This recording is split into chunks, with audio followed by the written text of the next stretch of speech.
So, you want to buy crypto in Australia, right? It seems super simple, but are you actually sure you're not overpaying? The thing is, that convenience often comes with a pretty hefty hidden cost. So, let's break down the exact method you can use to fund, trade, and withdraw your crypto, all while paying the absolute bare minimum in fees.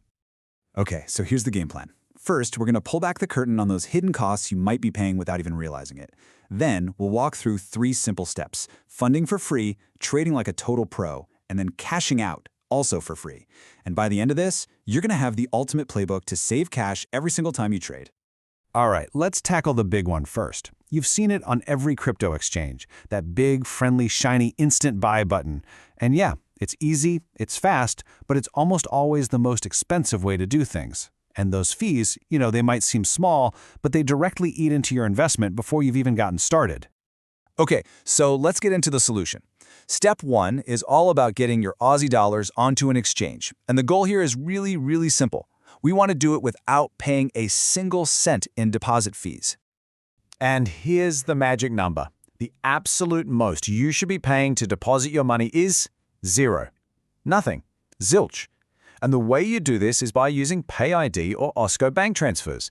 The great news is that pretty much all the major Aussie exchanges, we're talking SwiftX, Kraken, Crypto.com, they all offer this as the standard, and it's completely free.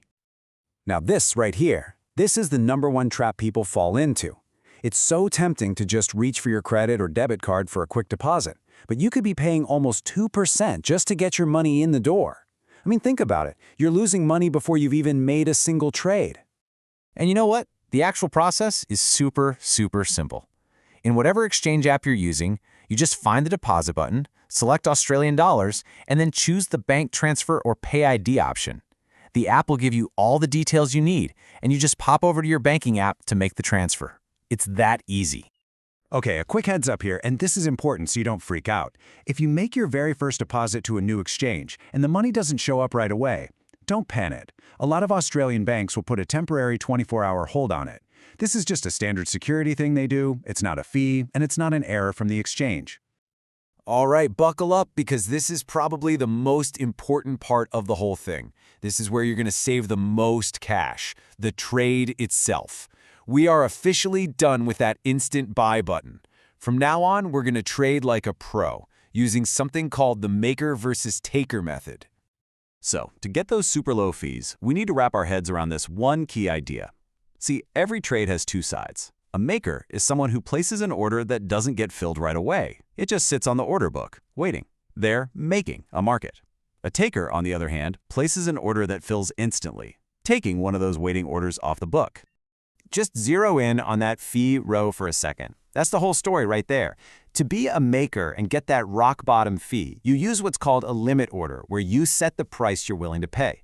Now, that takes a little bit of patience. The alternative is being a taker, using a market order to buy instantly, but you pay a higher fee for that speed. Essentially, the exchange gives you a little reward for adding liquidity and being patient.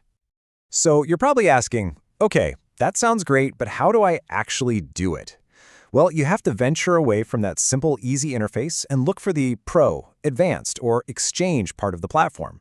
Once you're there, you just pick your crypto pair, select Limit Order, type in the price you want to buy at, and then you place the order. Then you just wait for the market to come to you.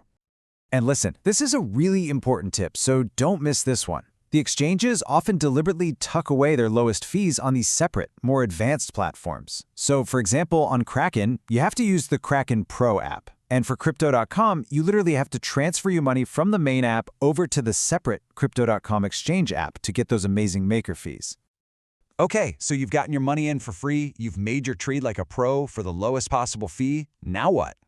It's time to complete the journey and bring that money back home to your bank account. And you guessed it, we're going to do it for free. And cashing out is just as easy as putting money in, as long as you tick these boxes. You're just going to use PayID or OSKO again for another instant free transfer.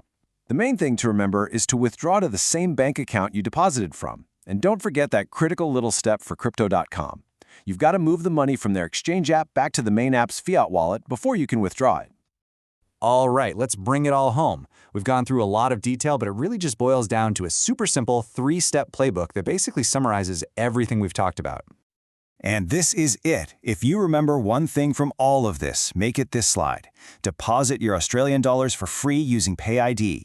Trade your crypto using a maker limit order on the Pro platform for a tiny fee, usually less than 0.2%. And finally, withdraw your Aussie dollars for free using PayID. It really is that simple. This is how you keep the absolute maximum amount of your own money. So there you have it. You know, mastering your fees, it's like the first big win in becoming a smarter, more profitable investor, because it gives you way more capital to work with from day one. With this foundation now solidly in place, the real question is, what's next on your list? Which part of your crypto strategy are you going to optimize next?